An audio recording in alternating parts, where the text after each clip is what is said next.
Good evening, Daf Het Amud Aleph, 7 lines from the top. Amar Rami Barhama.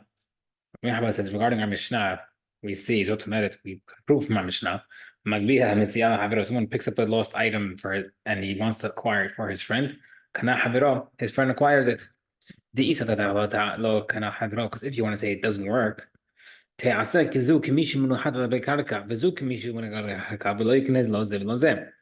Our Mishnah, if you cannot acquire something through your friend, for your friend, then our Mishnah should be considered that each of them are not acquiring anything. They're each picking up something, and the other half is considered still on the ground, and someone else could just grab it out of their hands and be konet because they weren't konet yet. They didn't do a full kinyan on it.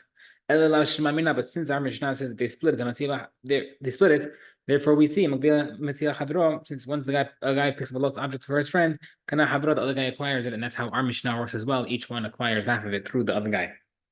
Amar says, hold on a minute. Maybe in general we'll hold. Really doesn't work. How come it will work through our Mishnah? The reason is as follows. Because our Mishnah is talking about a case where the guy has a migu. It's the concept of since the guy is acquiring it for himself, his friend also acquires it, and together they make that kinyan. So now it says, hey, dot, and I can prove it. Because the guy told his friend, say, go steal something from me. The guy stole patur. The sender of the shliach is patur. The shliach is for doing it. You shouldn't listen to me. You should listen to God. But if two partners stole, the two robbers partnered up and they stole, they both hayav. Why is the partners hayav and the other guy patur? Because it must be. Once they're acquiring it for their friend, they're acquiring it for themselves, and that's how it works. Now that we're mentioning migu, if a deaf mute is usually equated with a hashu, the Harish Shotev Katan. 3 people that do not have halachot of da'at or kinyan. So now there's a regular guy and a Harish, a deaf mute, that is picking the item up together. Once the deaf mute acquires it, the regular person acquires it as well. So Bishlama Harish can I understand how the Harish is connected because the regular person is acquiring it for him. But the actual Pikeach, how can he acquire it? No, sorry, the regular guy, how does he acquire it? The Harish can't be connect for him. Right, so the Pikeach, the Harish is acquiring because of the regular guy, but the Harish can't help the regular guy be acquired for himself. We have to say that the deaf mute acquires it and the Pikeach, the regular guy, does not acquire it. The says, my migu. So if that's the case, what's the migu that he's talking about? Migu deshne harashin ba'al makanu hanami kanu. Since if 2 deaf mute guys picked it up together, they are acquiring it. So it's over here, this deaf mute guy acquires it with a pikeach, a regular guy. The says, well, what kind of comparison are you bringing me? If you tell me the case where if you tell me the halacha is that if you pick up a lost item for your friend to acquire it for him, he does acquire it. That only works. That's lifting it with intent that their friend should acquire it. You're being zocher for him.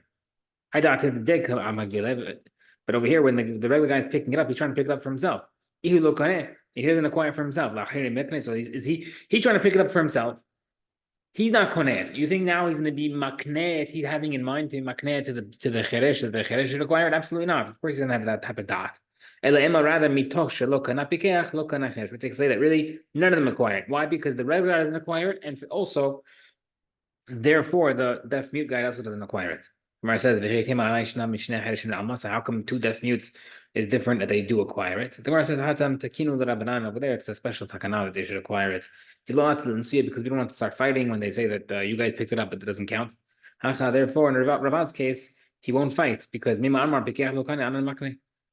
understand that the regular guy's not acquiring it. I also shouldn't acquire it. But in the case of 2 deaf mutes, we let them as a takana so that there aren't fights. Okay. How can we learn out from Mishnah? How do we know that you can acquire something if you're a friend? Bring it from the first case in the Mishnah, the case of the 2 people holding onto the talit. Hatam over there, Hai Ka'amar. That guy is saying, Kulashli, it's mine. And I want the whole thing. I picked it up for myself. The other guy says, Kulashli, it's all mine. I picked it up for myself. So nobody picked it up for the other person. So how would you learn it from our Mishnah? Maybe the next part of the Braita, Mishnah, Zelmer Kulashli. This one says man, this one says man. Why would we need both cases? So the fact that it has two different lashonot of the Mishnah is teaching you teaches you the concept that if you pick up a lost item for your friend, he's konet. And the Gemara says, whoa, hold on a second. We already know. The first part of the Mishnah is referring to a found object. The second case is buying and selling, where two guys handed the money. So it's not an extra part of the Mishnah. It teaches us halakha. Where it says rather different case. The next case, this guy says it's all mine. The other guy said it's half mine. How come I need this case? Ella must be Mishnah Tidash Mamina. The teacher that when someone picked up a found object for his friend is Konet. How do you know that this works by Mitziyah? It only works by buying and selling. A reason why it shouldn't work by a lost object is because the only time you could be Konet something for somebody else is if it's a complete zechut for him. He's not losing anything. If I'm picking up this bag of poison or this bag of something that the guy's gonna be responsible for, he doesn't want, I can't be makneh for him unless this is a chut. So too, if it's going to be a loss for someone else, I also can't be konet. In the case of a lost item, it will be a loss for the rest of the planet that I can't pick it up now. So maybe it only work by mekach memkar. Who says it work by mitziyah? If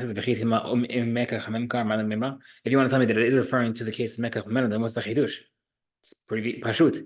The Mesiah says Istrich, he might need it. He might think the guy that thinks half mine.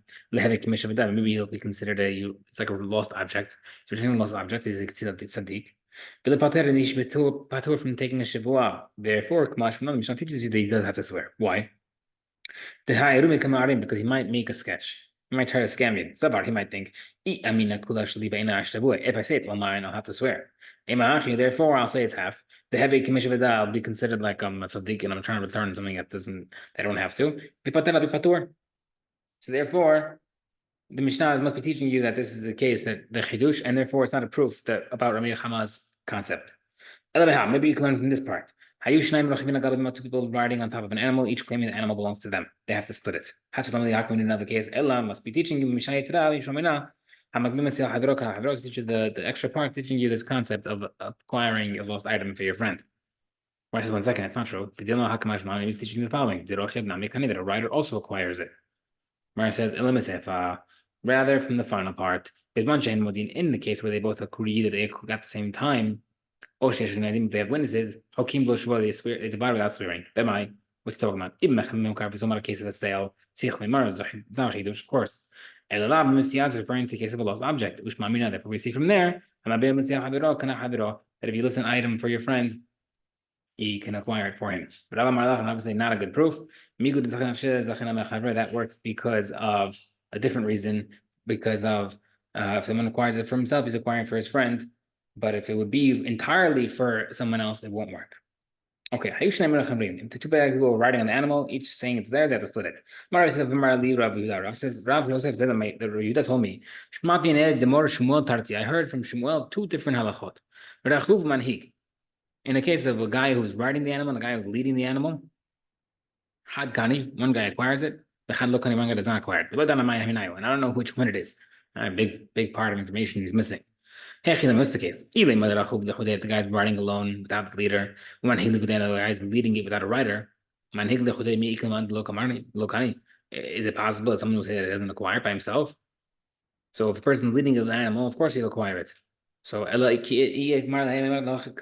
it's possible to say that they don't acquire it. It's only regarding to a rider.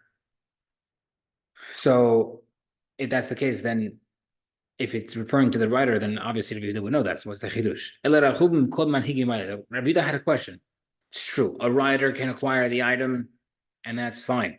The question is, what if he's riding it and someone else is leading it at the same time?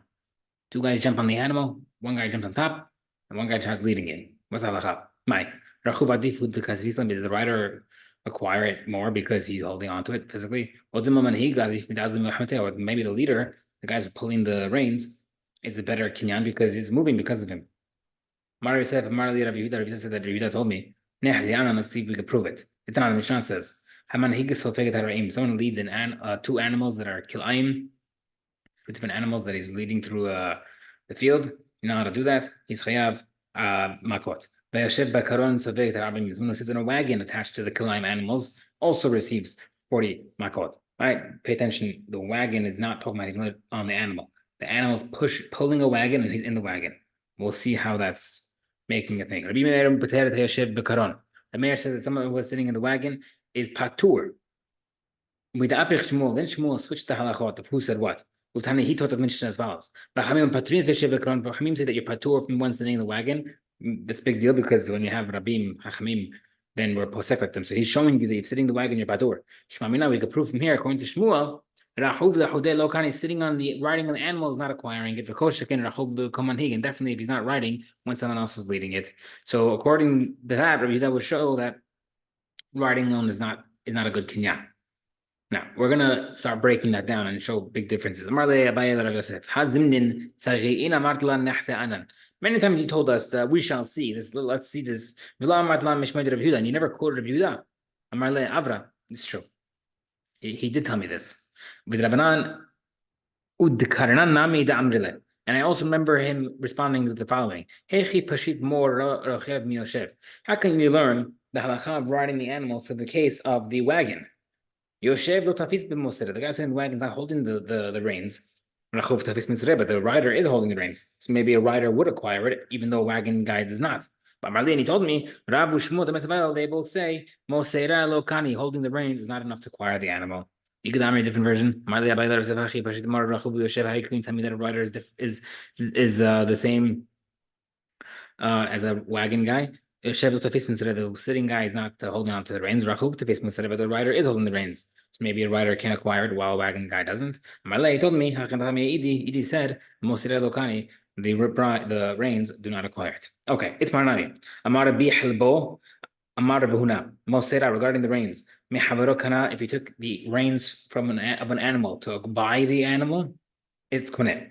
If he takes the reins of an animal to acquire it as a lost item, and or a case of a ger without relatives, a ger can die. Is the only person who could die without complete any type of relative is a ger. If he didn't get married and have children, he's completely relativeless, and therefore, when he dies, if that relatives, the item become hefker. So basically, a hefker item, whether it's a lost item or a ger's item, you cannot acquire by pulling the animal out of the reins. So the Gemara says, what's the term from a moser of the animal? Marava, Idi told me, it's like handing something over, like handing over an item, like a moser, mesira.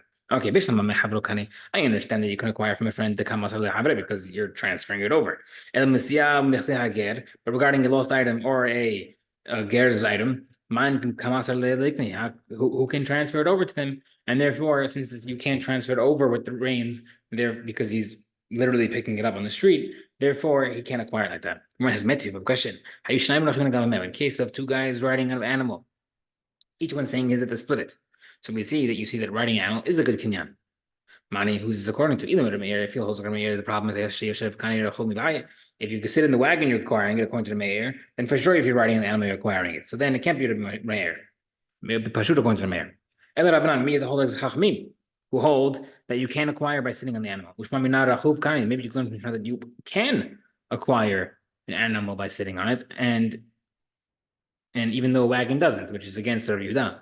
Because in our case, we're talking about the manhig b'raglav. We're going to be riding the animal, but you're also kicking your heels against the animal's sides to move the animal. And we know from Masechet Baba Kama, how do you acquire an animal? By causing it to move. Like they gave the example of pulling an elephant that walks the length of its size. That's how you acquire animals. So over here also, he's not just sitting there like a dead fish on top of the animal. He's using the heels of his shoes to knock into the animal's sides to move it. That's how you're acquiring. The same thing as leading. What's the difference between that and leading? Both of you are causing it to move. Gemara says, it's true. There are two different types of leading. Gemara says, you might think that riding the animal is better than leading. Sorry, you might think riding is better than leading because the manhig v'tafizba, because the rider is leading it and riding it. Kamashman, it's not a difference. Okay, Tashma. Two guys were pulling a camel. Manhigin b'hamor, or they were leading a donkey. Pay attention. Pulling camel, leading donkey. Or if one guy was pulling the animal and one guy was riding, B'midah zot kanu. If the kinyan was performed like this, we'll explain what that means, then you acquire it. Rabbi Dama says no. You have to, in order to acquire a camel, you have to pull it. You can't ride it. But hanaga b'hamor, you can only acquire a donkey through leading it and not riding it. So the Gemara says, we see, however, we see if the case of one guy's pulling, one guy's leading it, it sounds like you can acquire the animal by pulling or leading it. But you can't acquire by riding it. So we see it's a court proof according to Rabbi against other Hachamim. Gemara says, no, really, who I did not feel rachub. You can't acquire by writing it. Why didn't Tanakh Amar teach you pulling or leading specifically? To exclude because he specifies that you can only acquire a camel by pulling and a donkey by leading. Therefore, Tanakh Amar told the opposite to teach you that you could do it any way you want. If that's the case, then the Tanakh Amar should have just taught them in one shot instead of separating it. Two people were either pulling or leading a camel or a donkey. Why did they separate the cases? It says, because it doesn't always work. It doesn't work pulling or leading a camel and a donkey. We had to specify. Because I mean, some say that pulling a donkey won't acquire it. Say leading a camel won't work. Therefore, you couldn't just say it carte blanche across the board that it automatically works, because some ways won't work according to Tanakh. Same similar concept through this. Some people learn it through the second part. When the Bretta says that if he acquires it through this way, what does that mean? It sounds like you're excluding a rider. Gemara said it's excluding the opposite way. You can't do the opposite way. Gemara says you're excluding the opposite way. That's exactly what Yehuda said. What's the difference between Tanakh and Rabbi Daf? The Gemara says there is a difference that one different combination doesn't work. Some say that Tanakh would hold that pulling a donkey doesn't work. Some say that leading the camel won't work. Therefore, it has to specify each one according to each opinion to teach you that there are exclusions that apply that it won't work. We'll stop here. Amen.